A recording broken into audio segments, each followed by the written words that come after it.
Rồi. Hachi. Hachi.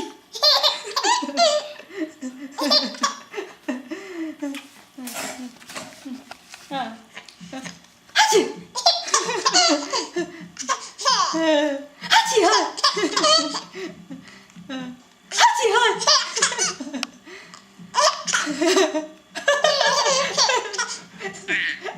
Hachi ơi. Coi chừng cười quá rồi đó. Hachi ơi. Thôi thôi thôi. Wow. Wow.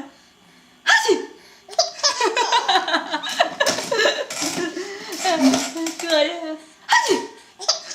Thôi thôi. Đừng cho nó cười nữa. Hachi. Rồi tắt nha. Cái chiếu gần không? Chiếu gần miệng con. Chiếu gần đấy kìa. Từ từ. Là chiếu nói em nha. Rồi. Này mẹ hát xì nữa con coi này. Hát xì. Hát xì.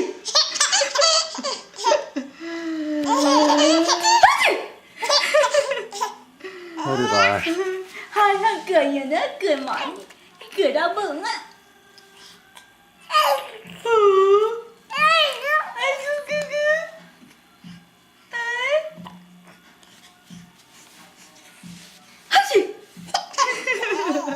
Thôi được rồi. Cười mệt rồi. Trời ơi dễ thương quá. Trời ơi xuống dễ thương. Cho nào mẹ ăn cái Nhỏ ơi nè. Bé gọi kia. Nhỏ. Đây mà. Đây nè.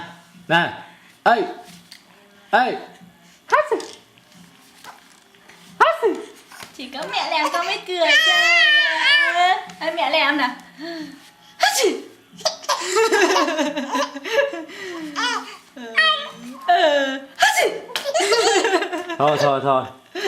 Thôi bà tắt nha.